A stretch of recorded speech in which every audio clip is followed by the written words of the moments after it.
Oi, eu sou Carlos Henrique Abud e no vídeo de hoje eu vou mostrar na prática como os mind maps podem ajudar durante o processo criativo.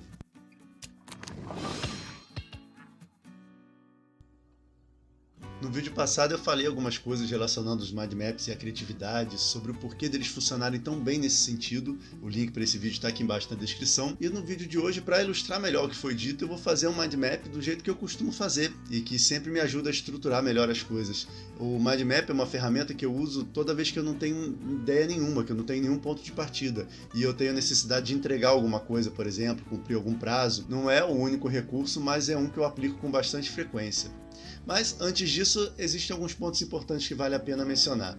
Em primeiro lugar, como eu já disse, os mind maps são legais para gerenciar as etapas iniciais de uma história.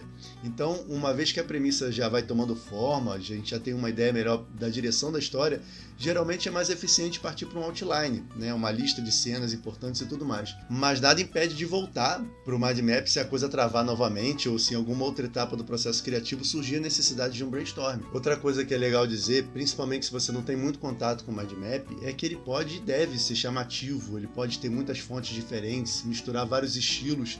Você não precisa saber desenhar, muito menos entender de design para fazer um mind map.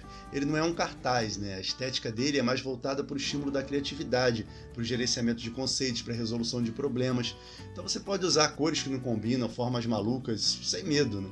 Os nossos olhos podem até estranhar um pouquinho o resultado final, mas para o cérebro vai ser ótimo. E um último ponto importante é em relação às ferramentas que você pode usar para fazer um mind map. E aí a gama é imensa. Basta fazer uma pesquisa rápida no Google que você já encontra vários sites onde você pode realizar um mind map online, ou mesmo aplicativos que você pode ter no seu celular para fazer um mind map a qualquer momento. Mas naquelas situações em que você não tem nada nesse sentido à disposição, ou se você simplesmente não está disposto a aprender a usar um programa novo, um aplicativo novo, só para fazer os mind maps, um papel e uma caneta já resolve o problema muito bem.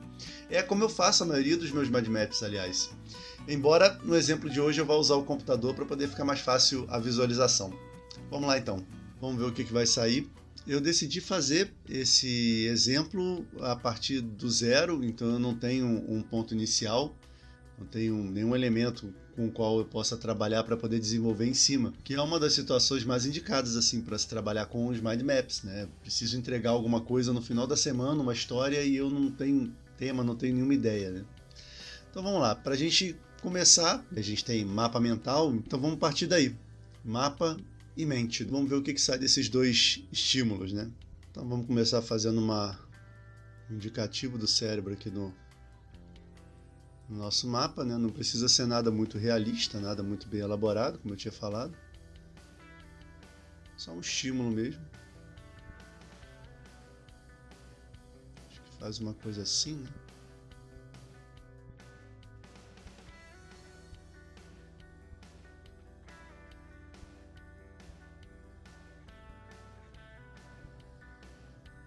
Pronto. O suficiente.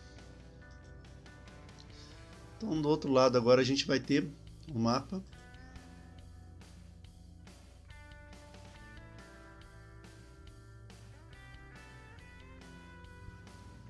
Beleza. Então tá aí. E agora a gente vai tentar, a partir desses dois elementos, fazer combinações, fazer associações de palavras para poder a gente chegar numa ideia, né? Bom, a primeira coisa que eu gosto de fazer é um desdobramento direto desse ponto inicial. Então, por exemplo, fazer uma lista das palavras que essas duas imagens aqui possam me lembrar. Então, começando aqui com o cérebro, né? Então, o cérebro pode me lembrar ideias, planos, descoberta. Essa aqui eu já botei meio que fazendo uma associação informal com o mapa, né? O mapa a gente usa geralmente para descobrir alguma coisa. Eu poderia seguir essa lista, né, por muito mais tempo, mas como vai ser um exercício breve, vamos passar para o lado de lá. Depois a gente vê o que acontece. Aqui a gente já tem o óbvio, né? Tesouro. Um mapa também pode ser um mapa de viagem, né? Pirata, lógico. Beleza, 3 termos para cada, por enquanto tá bom. Vamos pensar agora. Enquanto eu estou pensando, eu sempre gosto de fazer uns rabiscos, umas ilustrações. Isso ajuda o cérebro a fazer associações que não tinham ocorrido ainda, né? Então a gente faz um baúzinho do tesouro aqui.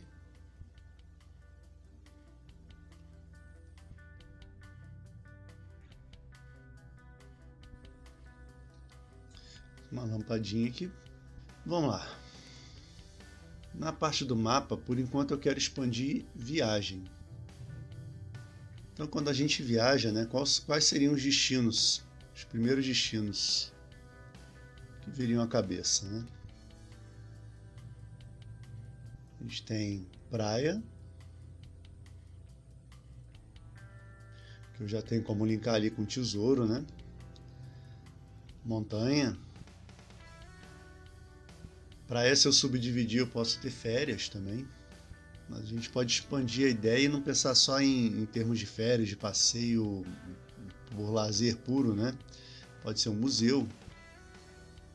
E aí, se a gente subdividir, a gente pode pensar em antiguidades, né?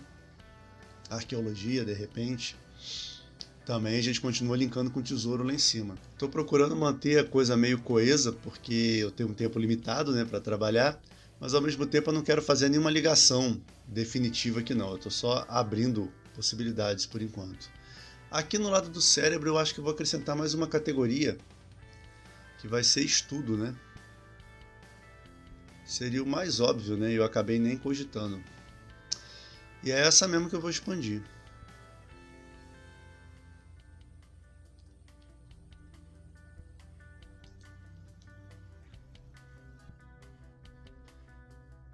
Em estudo a gente pode ter conhecer, né? Investigar,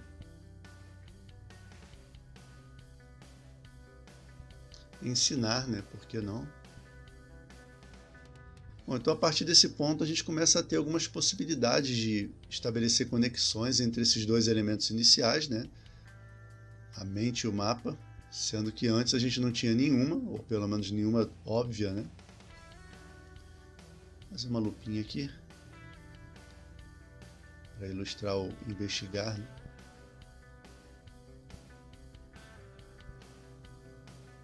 E aqui é onde a gente tem museu, a gente faz uma pintura, né? Um quadrinho.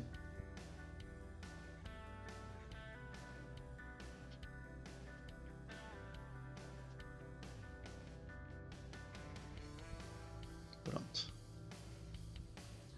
Só para o mapa ir ficando bonitinho para a gente manter o cérebro estimulado, né? E agora sim é hora da gente estabelecer então alguns cruzamentos, né? Mais uma vez dizendo, eu poderia ficar aqui horas fazendo listas e mais listas, subdividindo todos esses termos aqui que eu encontrei. E aí a duração, né, da realização do mapa mental vai depender do tempo também, né, que a pessoa tem à disposição para trabalhar. Então vamos lá, vamos somar esses termos aqui. Eu posso ter planos de viagem, vou começar com as mais óbvias, né?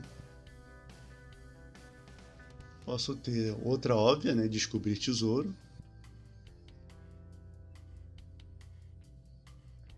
Agora vamos pegar uma não tão óbvia assim, e a gente vai partir para os brainstorms posteriores, né? Investigar museu.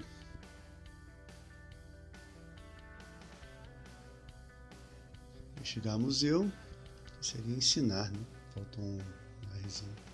E aí, por que não ensinar na praia?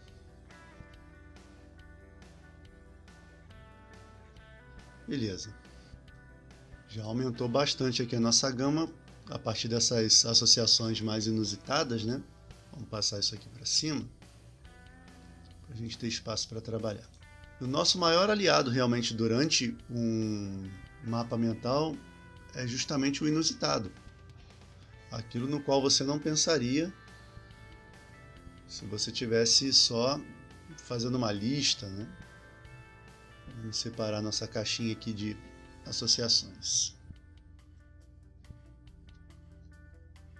Bom, eu vou eleger um desses então para prosseguir. Planos de viagem e descobrir tesouros são os mais óbvios. Eu sempre escrevo os mais óbvios, apesar de estar sempre em busca de alguma coisa mais original, porque às vezes é nessas aí que a gente consegue ter uma ideia legal, né? Eu estou entre investigar museu e ensinar na praia. E eu vou ficar com investigar museu. Com ele que eu vou trabalhar agora, mas sem descartar as outras opções, né? Manter ele em cima, porque a gente nunca sabe, né? Pode ser que essa linha aqui de pensamento não dê em nada, né? Ou pode ser que ela precise de um complemento. E aí a gente volta às ideias que a gente já teve, né? As associações que a gente já teve. Enfim, investigar museu.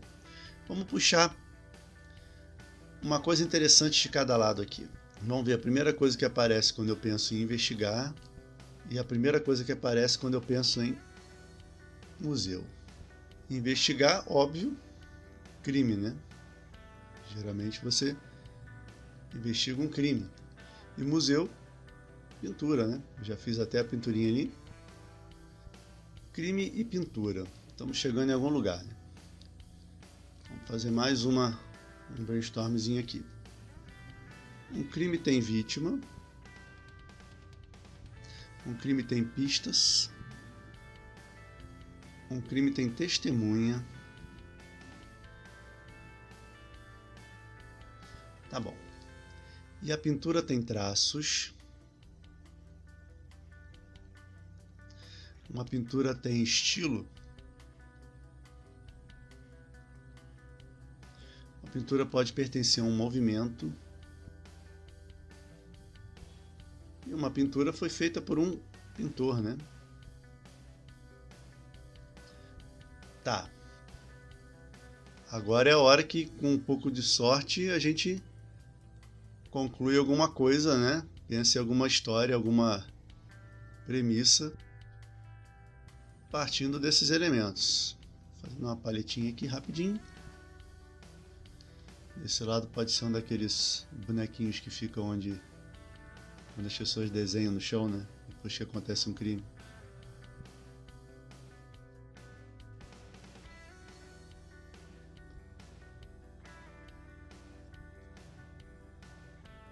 Chegou a hora da gente pensar para valer aqui. A nossa vítima pode ser aqui um pintor, né? Certo. O nosso protagonista, então, vai investigar o assassinato desse pintor.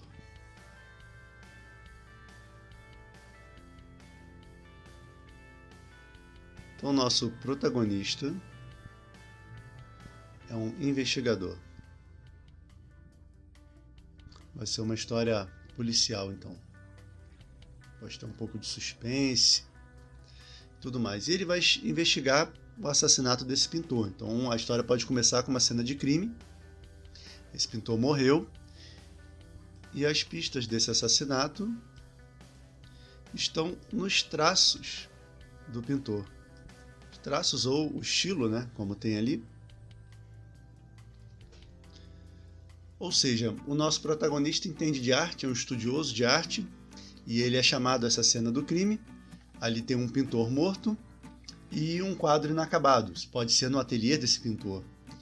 E aí, ele, observando essa pintura com mais calma, ele descobre que há alguns traços nessa pintura, nessa imagem ali inacabada, que não condizem com o estilo desse pintor que morreu. Esse pintor pode ser alguém famoso, alguém que ele já tenha até estudado anteriormente. E isso vai ser o que vai impulsionar a investigação do nosso protagonista. A partir daí ele vai tentar descobrir quem alterou essa pintura. Esse artista pode ter a fama de ser alguém muito apegado ao trabalho. Seria muito pouco provável que ele tivesse deixado alguém mexer, né, na pintura dele, na obra dele. Então, quem quer que tenha feito a alteração nessa obra é ou uma testemunha, né, do assassinato, ou então um criminoso em si. E aí isso levanta várias perguntas. Quem seria esse criminoso? Será que é um pintor rival? Será que alguém tinha ciúme, tinha inveja dessa vítima, né, desse pintor que morreu? Será que o pintor que morreu fez fama em cima dessa pessoa que depois ficou ressentida e foi atrás, né, para se vingar? Enfim, né? A gente abre para várias possibilidades. Bom, tá aí o resultado. Eu posso não ter chegado à ideia mais espetacular do mundo, a premissa mais original do mundo, mas alguns minutos atrás eu não tinha nada. Então nada me impede de voltar ao mind map, testar combinações diferentes de palavra, fazer outras listas, seguir por outros caminhos, de repente incrementar, deixar mais sofisticadas algumas partes que eu achei meio clichê, mas o intuito aqui era mostrar como os mind maps podem ser usados para se trabalhar livremente, sem lógica, sem muito julgamento, para poder a gente chegar a conclusões, chegar a resultados que a gente não chegaria da maneira convencional. Então, se você nunca tinha ouvido falar dessa ferramenta ou se nunca experimentou usar, dá uma chance que de repente pode acabar sendo bastante benéfico para você também. Quem sabe eu não utilize alguma coisa dessa ideia na nossa série de exercícios de escrita criativa. E a propósito, se você gosta de escrever e ainda não conhece o projeto Planos em Prática, aqui do lado tem a playlist com a 3ª temporada que está em plena atividade. Era isso para o vídeo de hoje, abraços e até a próxima!